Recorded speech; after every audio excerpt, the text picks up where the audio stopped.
Hey there, master builders and big dreamers. Have you ever been working on something super cool, like the most amazing Lego castle or the tallest block tower ever? And then, disaster strikes. Everything falls apart, and a huge stormy feeling takes over, with thunder and lightning right in your heart. Well, today we're meeting Carol, who is building a magnificent bridge, when her entire project exploded into a million pieces. And so did she. But her grandma shared an incredible secret for being the captain of your own emotional ship. Want to see how Carol learns to calm the storm inside and build something even more incredible?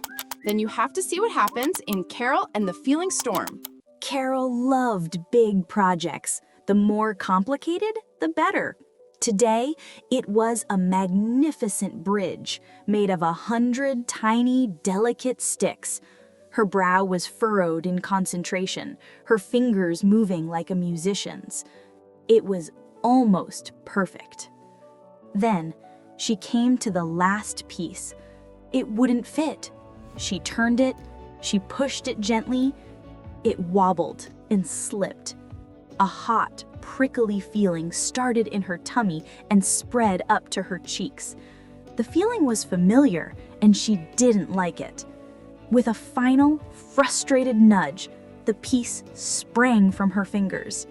It hit a key support, and in a terrible, silent cascade, the entire bridge collapsed into a messy pile of sticks. Crash! A storm erupted inside Carol. Thunder boomed in her ears, and lightning flashed behind her eyes. Her Grandma Willow walked into the room. She didn't say, "It's okay," or "Let's fix it."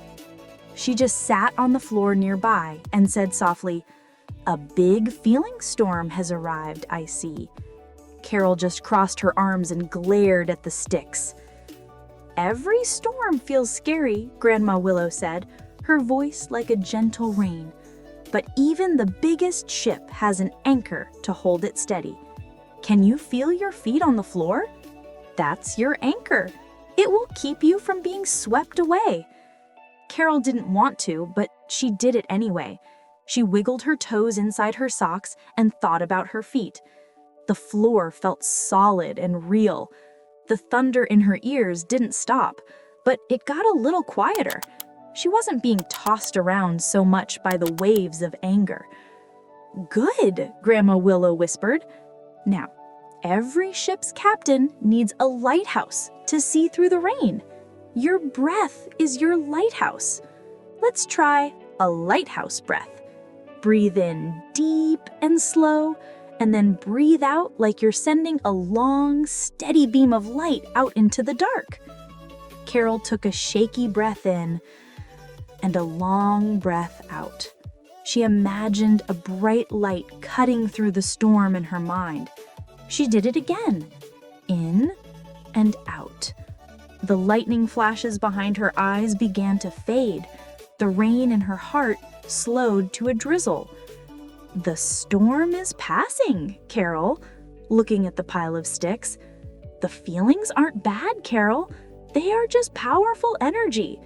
Now that the sky is clearing, we can look at this with captain's eyes. What can we learn from the wreckage?" With her mind clear, Carol saw it instantly. One of the base sticks had been a little too long, making the whole structure unstable. It wasn't that she had failed, it was a puzzle she hadn't solved yet. A new feeling bubbled up: determination. "This one needs to be shorter," Carol said, holding up the stick. Together, they found a new piece and started to rebuild. This time, when a piece was tricky, Carol took a lighthouse breath. They built slowly, making the new bridge even stronger than the first. The new bridge stood tall and proud. Carol knew there would be other projects and other feeling storms, but now she had her anchor and her lighthouse. She was the captain of her own emotional ship, ready to navigate whatever weather came her way.